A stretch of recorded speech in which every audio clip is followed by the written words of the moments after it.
Motard Geek pour Rouillard FPV. Dans cette vidéo, on va tester le Furibi Dark Marks, un quad BNF à seulement 130 € chez Gearbest, compatible 6S.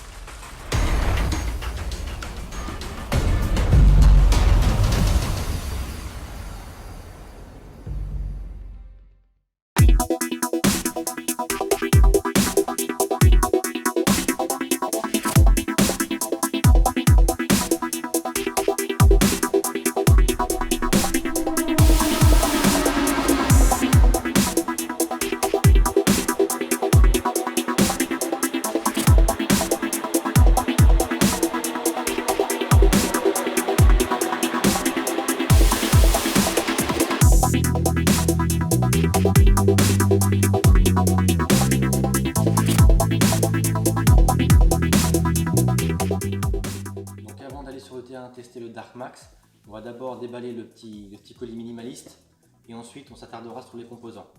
Donc dans le carton, il y avait le quad avec des hélices Gemfan 50-51 que j'ai installé et c'est tout ce que j'ai touché dessus pour le moment. Et ensuite, je me souviens plus de ce qui reste d'ailleurs, donc on va regarder. Un strap, c'est pas les straps de top qualité ça, hein. Un premier strap. On a un lipopad 3M, un petit connecteur qui ressemble à un connecteur de RX, même si celui-ci est BNF. J'ai pris un récepteur FrSky dessus puisque je vole en Taranis. Des vis de rechange, une antenne bâton coudée au format RPSMA et une petite clé anglaise pour bricoler. Ensuite, j'avais le papier des hélices, du papier bulle pour protéger, un deuxième jeu d'hélices. Celles-ci sont en noir, celles que j'ai installées sont transparentes. Toujours des Gemfan 51-52 en tripale. Et quand même, hop, une petite notice que j'ai pas lue. D'ailleurs, j'ai voulu vous faire une review sur le terrain. Finalement, je l'ai fait à la maison avant d'aller le tester. Et on s'est fait avoir parce que pour un BNF, il suffit pas de binder et de voler. En plus d'attribuer les modes sur Betaflight, il faut aussi changer le RX du ERT. Par défaut, il est sur le 2. Il faut le passer sur le 6 de mémoire. Je vous mettrai ça en capture d'écran au montage quelque part pendant la vidéo. Donc du coup, je suis revenu à la maison. J'ai tout réglé. Il décolle dans mon jardin. Je vais quand même vous montrer les composants d'un peu plus près. Et ensuite, on ira tester ça sur le terrain. Donc le Dark Marks, un quad vraiment ultra low cost. Je vous ai mis le contenu du colis juste à côté.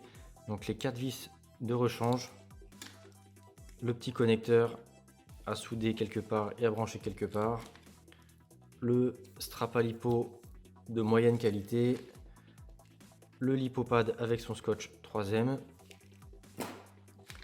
les hélices de rechange Gemfan 51-52 en tripale, les noirs, la petite notice, ça c'est toujours sympa, et donc le quad. Donc voilà, le quad il a des airs de Fury de chez Démon RC, sauf qu'il a une bottom plate unibody, chose dont je suis pas spécialement fan parce que potentiellement ça communique des vibrations, mais surtout si on casse, faut changer toute la bottom plate. Et je sais pas à vrai dire si on trouve facilement des pièces de rechange pour ce quad. Donc avant d'aborder les différents équipements qu'on retrouve dans le châssis, on va rapidement le peser.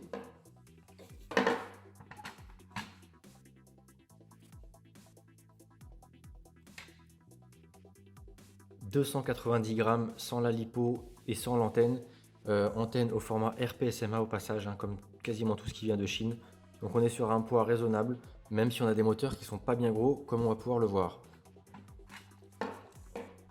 Et donc le carbone, donc la bottom plate unibody, on est sur du 6 mm. Donc quand même, avant de le casser, c'est quand même très épais, hein, là-dessus. Voilà, la découpe est pas trop dégueu.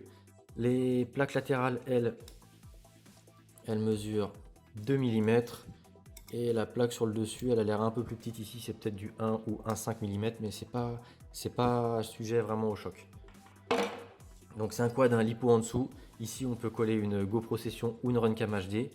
Donc si on commence par l'extérieur, on a des moteurs, donc des DYS, faire la mise au point, des SR 2205 en 2550 kV. Donc ça peut tourner très vite si on le met en 6S, parce que c'est un quad qui est compatible 6S. Et donc les moteurs dessus, on a les hélices dont je vous parlais en intro et au déballage.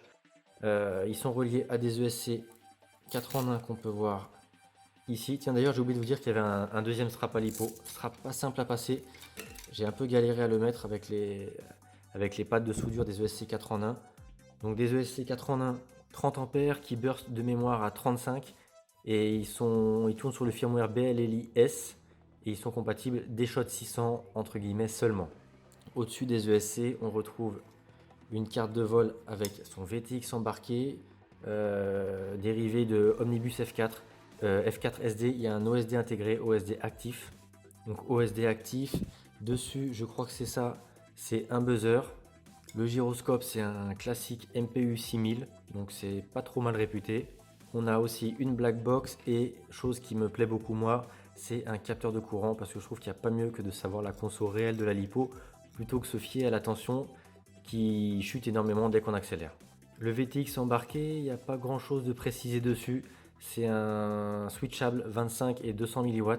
Ensuite, ce VTX il renvoie donc les images d'une caméra, donc caméra full size avec une lentille de 2,5 mm et un champ de vision de 135 degrés. Donc c'est pas trop mal. C'est un capteur CCD. À voir ce que ça donne en vol. Dernier élément que j'ai pas abordé, c'est juste là un truc que je vais sûrement changer très rapidement.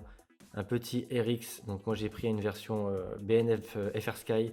Mais là on a un RX avec une seule antenne. Il n'y a pas de télémétrie. C'est pas génial. Et comme je le disais, ce RX là par défaut il est configuré sur l'URT2 et ça marche pas. Ça bind bien mais il n'y a aucun axe qui bouge dans Betaflight, dans l'onglet receiver. Et en fait en regardant la doc et en cherchant un peu sur internet avant même de lire la doc, c'est indiqué qu'il faut le passer sur l'URT6. Je vois pas la raison de l'avoir mis sur l'URT2. Bref, peu importe. Il faut le savoir, pour voler, il faut passer sur Betaflight, configurer les modes et changer l'URT. Donc l'antenne, je crois que je vous le disais, c'est du RPSMA, elle n'est pas fournie. Et dernier élément là, c'est la Pictail XT60. Donc voilà, c'est un quad quand même qui peut être sympa, même si je sais que là ça fait longtemps lui que je l'ai. Gearbest qui me l'a offert devait me l'envoyer en fin d'année dernière. Ça a traîné, je l'ai reçu en début d'année et j'avais pas mal d'autres projets à mener à bien. Du coup, il est resté un peu en suspens et il est vraiment temps qu'on aille le tester. D'ailleurs, puisque je sais qu'il décolle dans mon jardin et qu'on a abordé tous les points qu'on avait abordés, et de toute façon, s'il en manque, je le mettrai dans la description et sur l'article du blog comme d'habitude. On va tout de suite aller sur le terrain, voir ce que ça donne ou si on se retrouve avec un dead roll au premier coup de case. Bon, on va faire le premier décollage du Dark Max en conf Betaflight par défaut.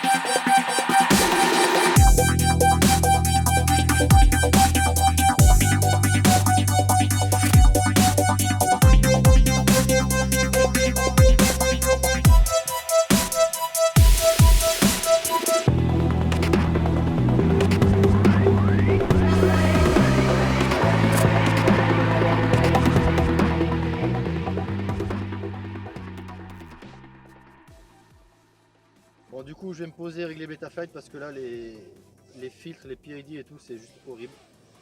Zéro plaisir à voler avec ça, c'est absolument pas précis. Donc deuxième décollage du Dark Max, j'ai appliqué les filtres par défaut que je mets sur un quad tout neuf Betaflight qu'on retrouve dans le guide que j'ai publié sur le blog.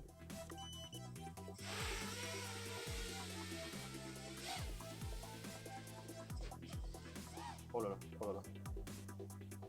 Ça décroche direct.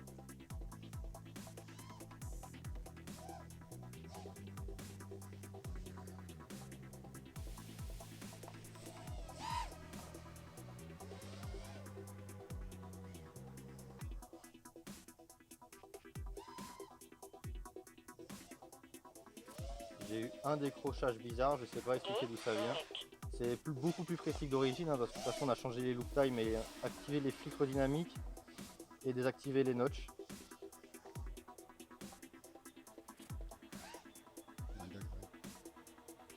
Tout ça.